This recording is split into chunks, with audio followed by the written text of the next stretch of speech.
Welcome to the Circle of Trust, the podcast where campaigns and strategies to grow law firms are unveiled. Hosted by law firm Chief Marketing Officer Keith Dyer, the founder of LEXGRO, this podcast is dedicated to being a safe and objective place to educate and train law firm owners and personnel on the marketing secrets and strategies that bring in consistent cases and predictable revenue. Whether you're a solo practitioner, a small firm, or a multi-partner law firm ready to scale, this podcast and the LEXGRO platform are your trusted go-to source for objective and cutting-edge marketing and intake training. And now, Law Firm Chief Marketing Officer Keith Dyer with The Circle of Trust. Hello, everybody, and welcome to the Circle of Trust podcast, the podcast that teaches law firms how to grow and scale. It's called the Circle of Trust, as we all know, because we're trying to give you objective advice on how to grow. But we invite experts to our podcast that make this more educational, and we try to do sometimes presentations that will help, that are not just about us talking back and forth, but about us teaching. And so today, our guest is a really good friend of mine that I've just become acquainted with in the past couple of years, but he's really grown and with us and helped us in our business as we've utilized his services on multiple occasions, not only for ourselves, but also for our law firm clients. And I'd like to introduce now Alex Miranda with Virtrify. Hey, Alex. Hey, Keith, thank you so much for having me. And thank you for trusting me with your tribe. I know that's a tremendous responsibility that doesn't get afforded to everyone, of course. And so I'm honored to be a guest on your podcast, brother. I'm honored to have you. Yeah, and I do feel that way. And we work with people that we feel like are familial. They're family. We feel like our team is a little family, although we're spread all over the globe. We still are very close, and we work very closely, and we have a lot of trust in each other. And we have a lot of trust in you because you've been a great partner to us. So, Alex, tell us a little bit about your business and how you got started in doing what you're doing and what your love is about it. Well, the primary thing that got me was understanding the changing landscape in the business world. When I graduated Cornell in 2003 with a business degree, it was a very traditional type of environment. You get a job and you go into the office. The only thing that was changing around that time period were really manufacturing jobs, right, going to other countries. But we didn't really see service-based jobs going international. But in about 2008 is when I realized that technology had made it possible to connect talent around the world. And I was particularly fascinated by the potential of building virtual teams in Latin America, right? Mm-hmm. Because we all know that in the Philippines and in India and Pakistan, these had been going on for years. Where MBA guys graduating in the 90s saw this and went over to these regions and set that up for. And it makes sense because those are more tech oriented. Exactly, and so that was going on in the late 90s, early 2000s. Latin America didn't really hit till about the late 2010s. And what I found was their dedication and professionalism, which again, you can get that over there as well. But it was the time zone, right? Because when we encounter virtual work, you're looking for robust skill sets, right? Combined with the cost advantage. And you can get that globally, right? But in the Latin America part, I now had this in our time zone, which was a struggle when I would use outside of the time zone, and they were bilingual because I'm in South Florida, so I needed. Yeah, those are the two things that I see as the biggest benefit of South American VAs, because you don't worry about them being half asleep, and they can. We are, this nation, the United States, is becoming so multicultural, and most of that multiculturalism is coming from Hispanic countries, and so it just really helps in solving those problems for law firms. And I love that part of it. Yep. Yeah, and as an entrepreneur, what do? We solve problems, Keith. And so in that background of entrepreneurship that I had, and with organizational behavior, I fell into this virtual team kind of building model, which has been crucial, and not only in my own company, but also in partnering with entrepreneurs along their journey to help them scale and grow their businesses. That's great. So, tell us about some of the strategies law firms can implement. Businesses and law firms, but law firms as businesses is kind of what we focus on here. How can they implement VAs to surpass maybe their growth barriers they're finding now? And then how can they what are the obvious efficiencies that come from using the VAs? Yeah, that's great. And if you allow me, Keith, can I share a PowerPoint here that I share with my clients? Yes, you certainly can. Let's see here. Can you guys see that? Yes. Awesome. Look, This is your hybrid hiring model. I love this. it's the hybrid hiring model really is a reimagination of the organizational chart. When you go to school and you study business, you're studying organizational charts, right? You learn how all of that stuff works. And I was particularly fascinated with this idea, right? This concept that if you have your physical people at the top, okay, these are the people that you absolutely need here in the United States, either because they are licensed, or I don't know, take the example of a warehouse, right? You need warehouse workers, right? So in the physical sense, you need some people here. Now, when SaaS softwares blew up in the late 90s and 2000s, what did that do? What SaaS softwares did was they replaced a series of employees that used to be in this org chart that no longer need to be there anymore, right? And we were all cool with that. SaaS softwares, we're all still cool with them. CRMs, customer management systems, sales management systems, patient management systems, all of those things, QuickBooks, and all of that stuff serves its functions. But all of those things still need a team below them to administer those softwares. So what I reimagined here in this hybrid hiring model was that companies would see themselves as physically at the top, the high-level leadership and directors, and then you've got all of these softwares in the middle that help you create these standard operating procedures of how you're going to do business. But now you're supported by a virtual operations team, virtual financial team, virtual sales team, virtual marketing team. And for law firms, each one of these 4 buckets represent a major opportunity for cutting payroll, for increasing productivity.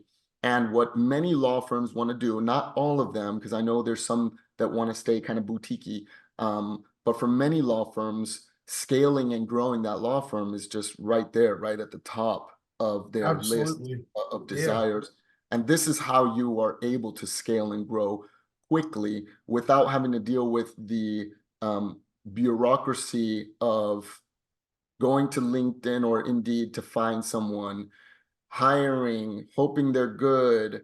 They're not good. After 3 weeks, you're firing your receptionist. Now you're back at it, trying to find a new one. There's just a lot of benefits, all the benefits and all the time management of all of that is so expensive.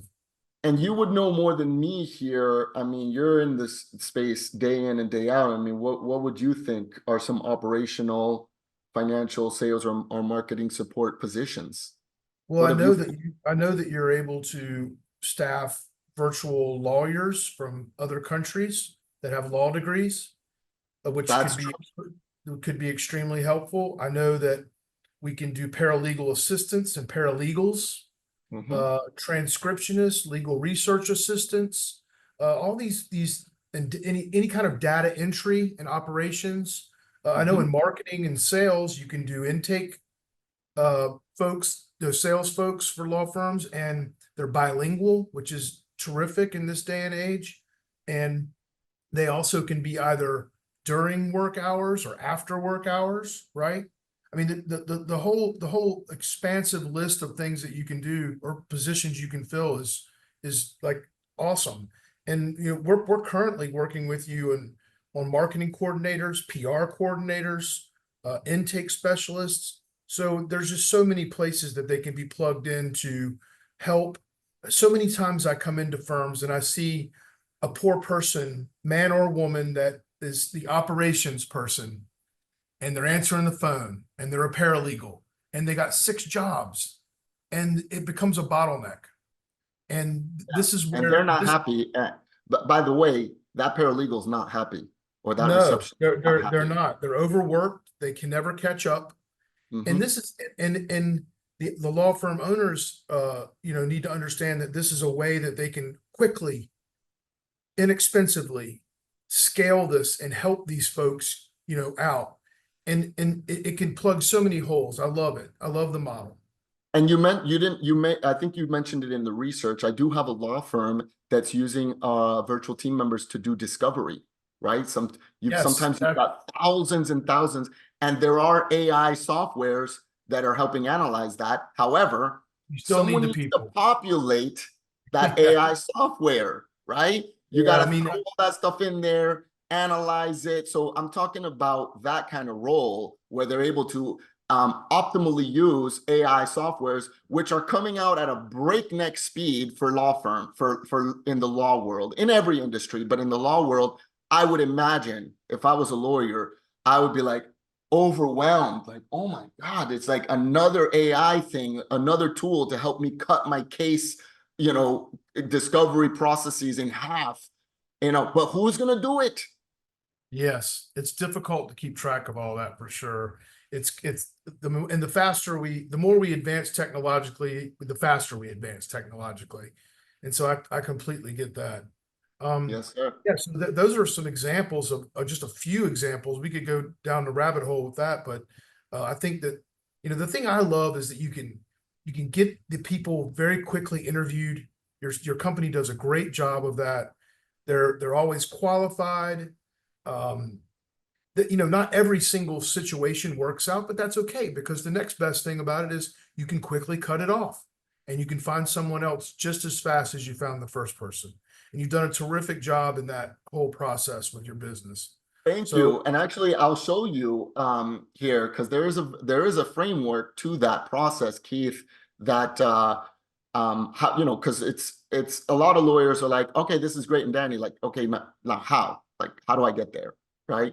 And so there are key components, though, that a lawyer needs to get in a mind frame. And by the way, this might not be the lawyer watching this. This might be the office manager watching this, right? The one who kind of pulls all the strings here. So you also need to understand this hybrid hiring model, and you have to change your mindset first to think virtual first. Can this position or these set of tasks be done remotely? Yes or no? It's kind of one of those first questions when you're asking yourself, hey, we don't have enough manpower here to get this thing done. And so there has to be owner buy-in. There has to be sort of office manager buy-in to this concept, that they don't feel that it's competitive. That's another problem, right? Some people think, oh my gosh, I bring a virtual team and I'm out of a job.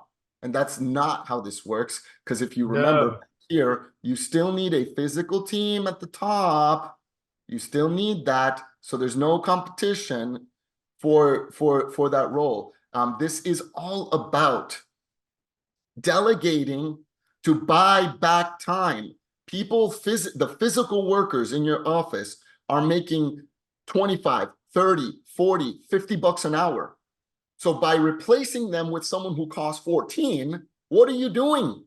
You're buying back money, but you're buying back $50, $40 an hour employees to put them to do $40 an hour work, not $14 an hour work. Yes, right? But sometimes that's the efficiency. Yep, that's directly and the efficiency. this will recreate roles. So whereas the person, you might have had 5 people at the office doing X, Y, and Z, Well, now you're going to bring in 2 people below them. The 5 at the office don't have to do XYZ anymore. Their positions might not even be the same after a restructuring. All of them actually move more into like director roles, management roles. Well, that's how you pick, that's the $40, $50, $60 an hour employees, right? And so you have this, and they become, here's the cool part, Keith, too, is that the people you're hiring from Latin America, specifically from our company, they're bilingual, they're professionals, they have college degrees, okay? And they will fit a right seat. They will be a right person, because on our end, we're doing personality testing, we're doing some pre-screening. So we're really coming alongside of the role and using AI to actually create a percentage fit for that particular role. It's really fascinating what's happening on that end. It is fascinating. And I love, again, we're talking about AI a little bit peppered into this conversation. And I think people should understand that VAs, this is part of your earlier point, VAs and AI are not going to take your job. They're going to make your job easier, better, more efficient, and less expensive. It's going to be less expensive for you if you utilize them properly. And that's really almost some of the main focus of what LEXGRO is all about. And so we'll get into that some other time, but this fits in with all that so well, and really trying to create the law firm of the future, right? And the future is now. Like I was saying earlier, we can't sit back and go, well, in 5 years, I'll get to this at some point. You don't, today, the new big is speed, right? How quickly you can adapt, how quickly you can turn the ship around and get it in the right direction. So that's where we sit in today's business environment. So anyway, And I it's love, so true. yeah. And there's a part here which you'll appreciate too, at the bottom here, processes. Any lawyers going to any kind of business conference at all, let's say you're part of some kind of other sort of business coaching programs, even your program, you're teaching standard operating procedures. Yeah, we have about 70 of them in our program. Things need to be documented. Just for marketing. Yeah. Just marketing. So imagine marketing, now finance, operations. I mean, right? there are hundreds of them, hundreds. It doesn't work without standard operating procedures. You can't just get a virtual employee and then sort of be like, okay, get to work. Okay, work on what? Like, where's my 1, 2, 3? And so documenting those, having those is something we've uncovered. This was about 5 or 6 years ago, that we said we can't just bring a virtual employee to a client and hope that they figure it out. If we don't come in the middle to ensure and even create standard operating procedures alongside of the client's work, this is going to fail. They're going to fire the person within a month or 2. Yeah. It is what it is. It doesn't work without SOPs. And that's one of the things we do, is offer the training to your folks in the marketing side, so they come in and they know what they need to do. It's revenue facing. It's exactly what we laid out for them, and so you don't have to worry about that as much. And it just takes buy-in. It takes buy-in again from in this framework, the key components. It doesn't work unless the company has bought into this idea that Little Caesars couldn't get to Little Caesars if it didn't create an entire manual on how to make a pepperoni pizza. And the pepperoni pizza pages are like this much. That's how detailed it is, and so you've got to document those things and have them in a replicatable, duplicatable system. And then you've got infrastructure. We talked about various SaaS softwares. I mean, I'm sure you've experienced this, Keith, how much pushback we get from clients that do not want to bring in a CRM or a practice management system because the way they've been doing it for years works, and it's like, why do I have to bring this software? And yes, it's daunting. Yes, it causes an interruption for a little bit of time. But if you get over that part, every single 10 out of 10 of them will say, gosh, why didn't I do this earlier? How have I been running this business without this for so many years? So you've got to have that infrastructure in place, Keith. Yeah, I totally agree with that. And then what some of the components that you provide as well is that there's got to be a library of training. There's got to be this place where employees can go to get continuing education on furthering their development, but also a place where they come in and get pre-trained and onboarded. And so we talked about that, Keith, is your systems, your philosophies for marketing being pre-trained to the virtual teams before they even arrive on their first day of work. How amazing is that when companies have that kind of learning management system? Yeah, thank you. I mean, what we're working on is actually even a little certification for people. So they'll come in and they'll take our 9-module framework on marketing a law firm. And at the end of it, they'll have a very good idea of how to market the firm from a 10,000-foot view, but they'll have a very specific idea on how to accomplish their own position. Listen, I successful. I coach clients I just did this with my gym, right? I'm in a CrossFit gym, and I told him, hey, I need you to buy into a gym business growth program. And then I need you to put your virtual team member through that program that you're going to invest a bunch of money into, but your team needs to go through that program, so you're not reinventing the wheel and having to and instead you're feeding off of a proven system and process for growing the gym. And in the same way, Keith, when your clients come into your system, what they're doing is they're really buying a learning management system for their future hires. How much is that saving them on time and money? And they're getting straight to the solution. Yeah, they save all the time and money of not failing, trying to implement it themselves, and the frustration that comes with that process. So that's the way that sort of framework works. And I'll end it with this because I'm sure some of the viewers are like, okay, I get it. You know, you've got this sort of, I need to change my mindset that there is a thing called hybrid hiring, and I got my physical and my virtual, and then there's these key components that work into that framework. How our staffing agency works, if I can here, is you go through an analysis first of sort of getting to know where their needs are as a team. And then on our end, not the client's end, at that point, the client hangs up the phone and we get to work. And now we're on the recruiting side. So we're creating job descriptions. By the way, if it's a position already created, like a marketing coordinator, we already got that. We've got a pool of them ready to go with through our partnership. So we're recruiting. How do you get from 7,500 people in Latin America have entered our pool, but not all of them are qualified, right? So how do we get to the top 1% of those people, right? Funnel them down. And that's what we're doing, is screening, testing, we're pre-interviewing before the client is even involved. Take so much of the risk out of it. And then in 3 days, I'm bringing you the top candidates. So I'm sorting them from you from best to next best, right? So 1, 2, 3.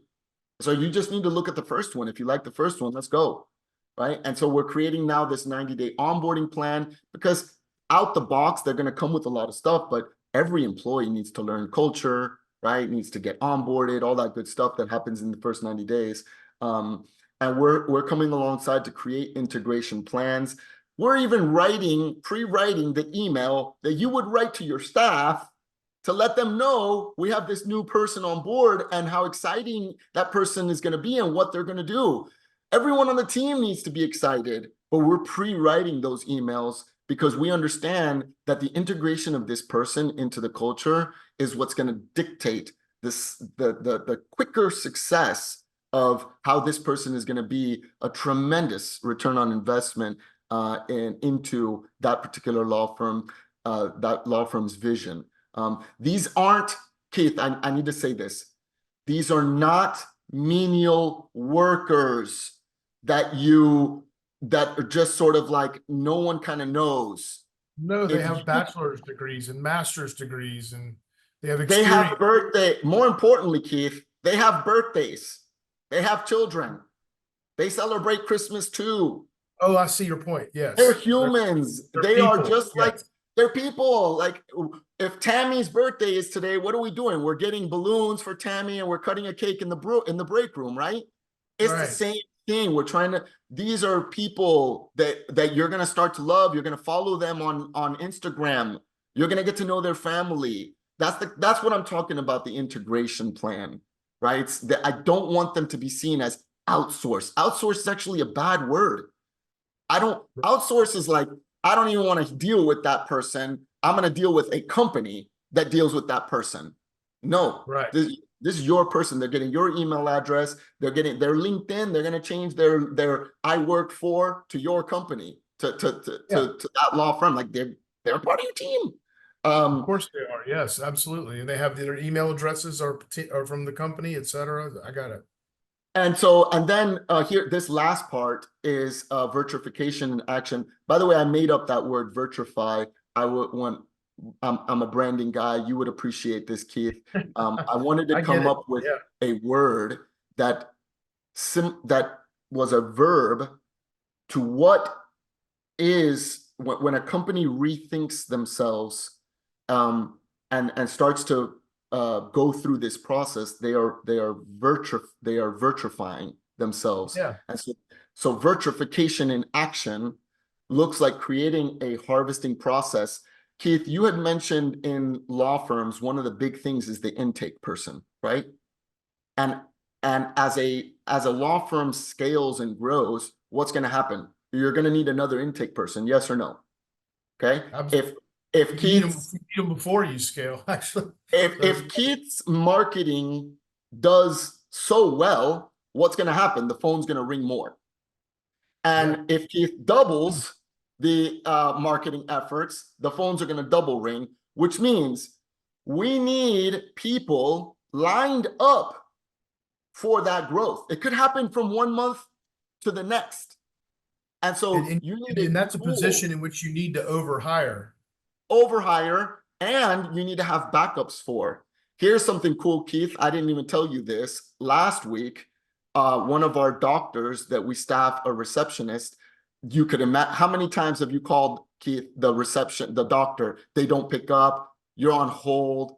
That's huge. It goes on in the law firms. It goes on in the law firms all the time too. Okay, then you would know that as well. So the receptionist had to take off for 2 days. That would have caused massive chaos in the doctor's practice. So what did we do? We found the backup for 2 days to take those calls. So what a harvesting process does on our end, and this is my process. This is not the law firm's process. This is my Virtuify's process.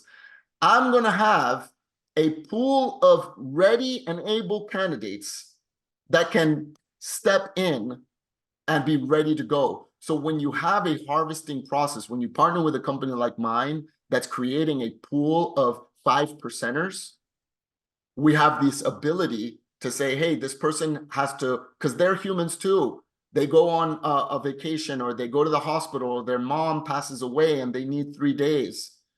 We're going to bring someone in there because we've got a pool of candidates that want to work. So anyway, this virtuification I love it. I mean, you do all the legwork, all the hard work. And there's another piece of this that I don't know if people think about as much, but lawyers do, in that you're working with a US based company. And so you have the protections of that, in this. Does that make sense what I'm saying? Absolutely. We're operating in the US. So I'm working with a US based business that I have all of the protections that I would need under our business laws in this country. And so that's an important piece to me, that you really take all of the friction out of doing this. That's the beauty of what Virtuify does, in my opinion. Thank you, Keith. And you're right. In fact, some companies, they required that they pay us first and then we pay them because of certain positionings of their own business structures. They didn't want this sort of liability of having to Zelle or PayPal an international worker. That's a lot of work there. There's a lot of legalities. There's things going on. So we take that role to take off all of that stuff. We're the one reporting this employee as an international employee, right? We're taking all of that liability on. We have business insurance for this. We've got professional liability insurance, errors and omissions insurance.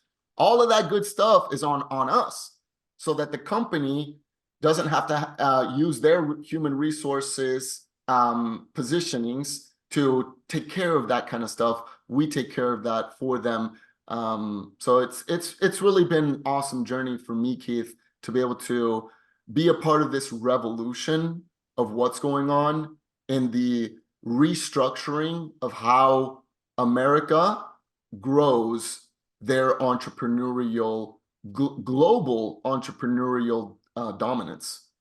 And it is really a global phenomenon, and it's it's also come at such a great time because of the difficult labor markets in which we work in, how tight they can be and how hard it can be to find qualified people and people that really are eager to work. That's one thing I've noticed about working with folks from South America and other countries as well, not just South America, is they really appreciate these jobs.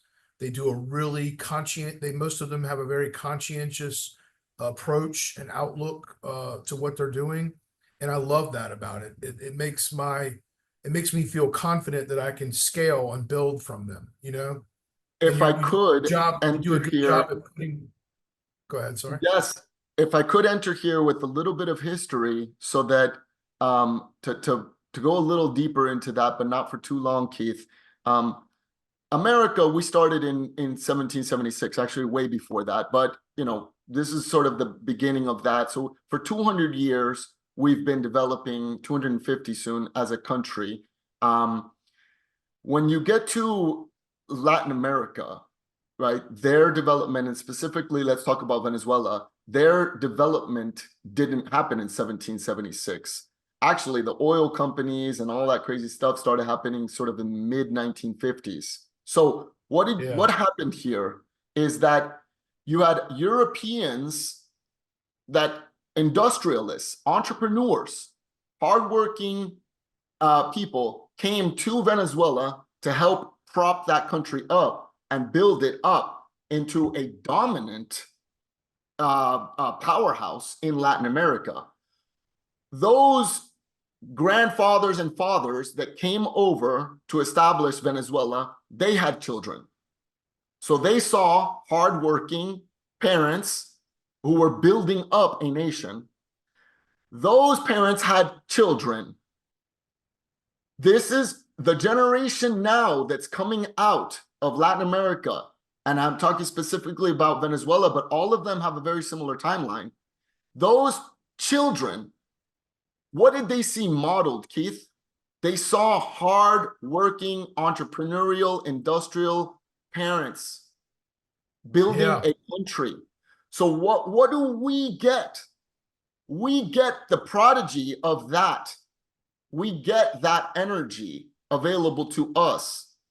And what are we missing in the United States? And I think now you know where I'm going with this. Oh yeah, I know where you're going. That has been it's the rags to riches to rags to riches to rags to riches to rags. We're in the United States, we are in a generational gap right now, which is why we've been talking about it for years, the millennials who don't want to work, the adults who still live at home. We've lost this drive. It's a work ethic. This work ethic, because their parents had lost it in the US. Yeah. Their parents lost it, so they couldn't pass it along to their children. But what you get in Latin America is hardworking parents who passed along hardworking work to their children. That's why you and I are seeing a difference in the workforce that you get here for the same age of a workforce you get in Latin America. Straight up. That's exactly why it's happening. Yeah, and I mean, I think that I did not know that history in that detail, and that puts a lot of things into focus as to why I feel the work and why I feel the different sort of mindset that they come to work with, and how appreciative they are of what they're doing and how conscientious. So In the that's US, that's fascinating. going to skip. By the way, the next generation in the US will be this hardworking industrial Yeah. go-getter. It's going to happen. We're in a gap right now for the next 10, 15 years. That's fine, because Latin America can fill that gap. And it's a natural progression anyway, with the way the country is becoming more multicultural, particularly in the Hispanic. Yes, sir. Yes, sir. This has been such a fascinating talk, and I appreciate it so much. If anybody wants to get in touch with you, they can contact me at keith@lexgro.com. We'll also have your contact information up on our platform. We appreciate you being on our show today so much, Alex. Thank you. Thank you, Keith. Thank you for trusting me again with your tribe. And I pray for your business, and I pray for all of your clients for continued success and growth in their businesses. I appreciate that very much, and we will do the same for yours. Thank you, brother. Bye. Thank you. Thank you for tuning in to this episode of The Circle of Trust. If you found today's insights valuable, consider subscribing, rating, and reviewing on your preferred podcast platform. Your feedback fuels our mission to bring outstanding content. For additional resources, show notes, and exclusive offers, visit our website at LEXGRO.com, where you can join our platform for free. By joining the platform, you can take our marketing training to become certified in law firm marketing and intake. And you can hire fractional executives and trained virtual assistants to easily implement your marketing strategies. For those ready to take action and explore how a fractional chief marketing officer can transform law firm success, scheduling a strategy call is just a click away. Simply follow the Calendly link in the description box below. Remember, the journey to 7 to 8 figures starts with the right strategies and support for implementation. Join us again next time for another exciting episode. Until then, listeners are encouraged to keep innovating, growing, and uncovering the secrets to predictable and consistent growth. See you next time on the Circle of Trust.